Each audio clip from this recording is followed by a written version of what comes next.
We're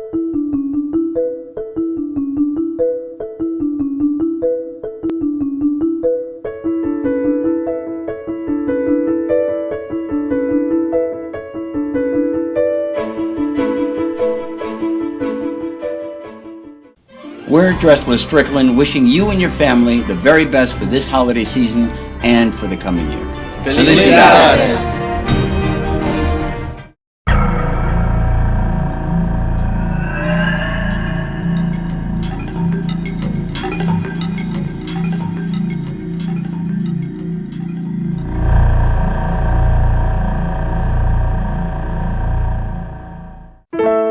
Let's face it, there's a lot you don't know about sickle cell disease. Like that it affects almost all races.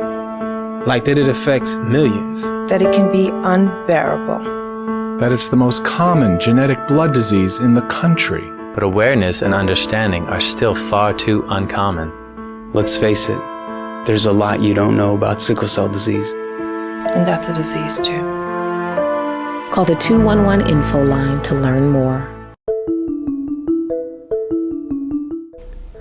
Welcome back to an episode of Face Sickle Cell Disease.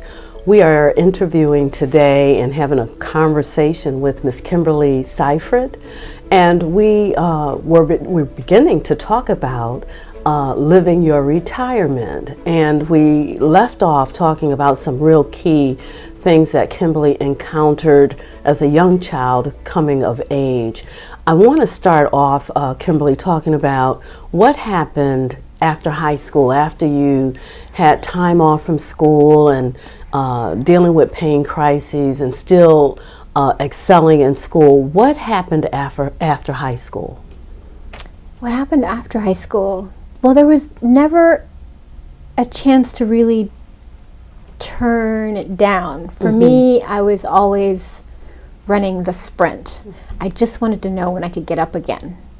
So, and I think at this point I want to just interject a little bit about faith, because you mentioned this a little bit, or you made allusions to faith. And I think it's so important for people to have faith when they're dealing with sickle cell anemia or any other health crisis, particularly one that makes them makes the need for opiates necessary, makes that necessity. Okay.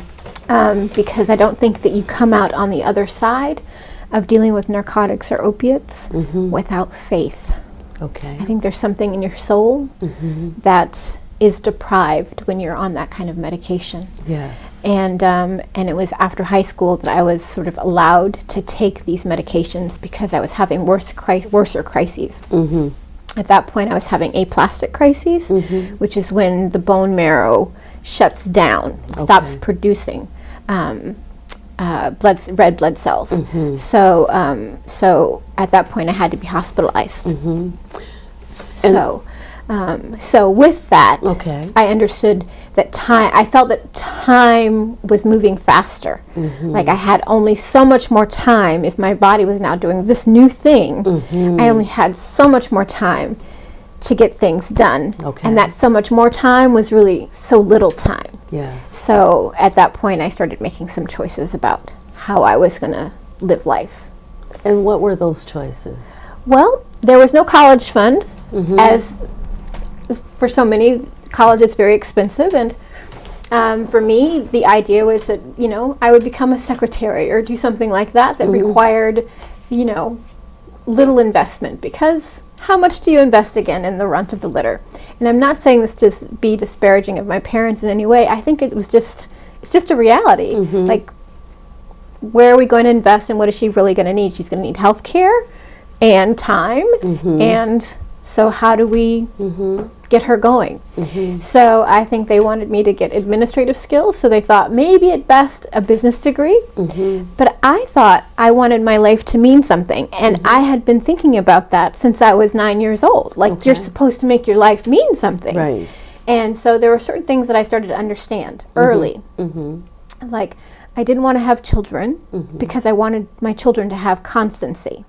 So I thought, a constant mother, a mother that could be consistent, is what I would want for my children. I would not want them to have to see me in the hospital. Many people make other choices those choices are great and fine for them. But for me, I thought, how will I be able to be a good mother if I can't see them grow up? How can I be a good mother if I'm in the hospital and they're wondering where mommy is? What if my relationship with my husband isn't great? How is that going to work for him and the children? So I started asking questions like this kind of early, and I wasn't really pleased with those having to make those decisions until recently. I'm coming to terms with having to make those decisions. Yes. But I thought your life was meant to do something of service. So I took very much actually from lessons and spiritual lessons. How did Christ live his life? How did Moses live his life? How did Abraham live his life? You know, these are questions that I had.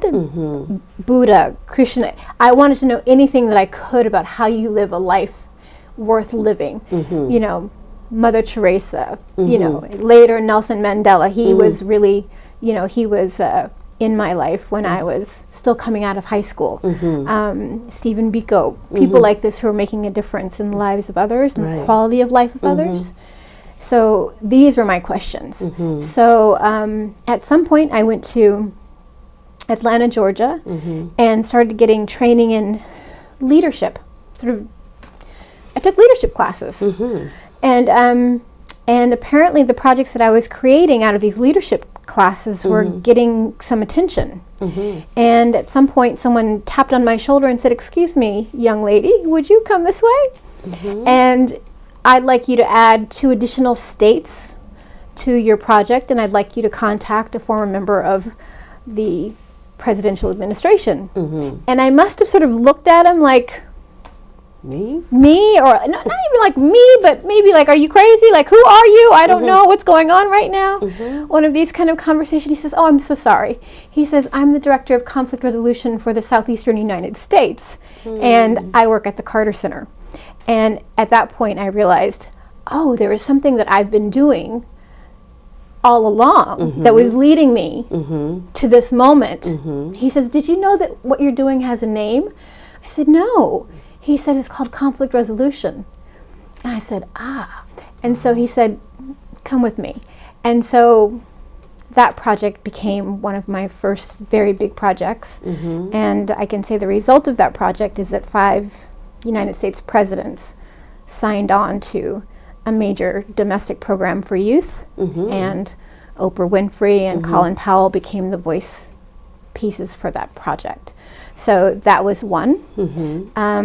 During that time, I was also mentored by the senior leadership of Dr. Martin Luther King Jr. Right there on Auburn Avenue. And it was a lot of listening to stories, but it was also a lot of sort of learning how to be a person who cares and who's committed and who's willing to lay their life down for something that matters. There are 2 wings to the Southern Christian Leadership Conference, the SCLC.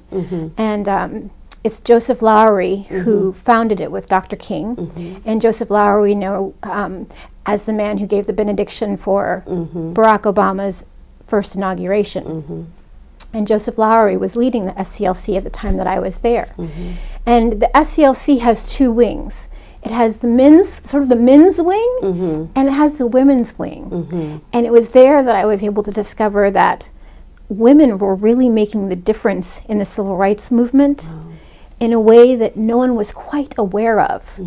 And they were the ones holding the stories of the people who had died, who had suffered great and horrendous pain in order to make freedom possible. For me to be able to be there in that day with sickle cell anemia, with whatever form of whoever I was.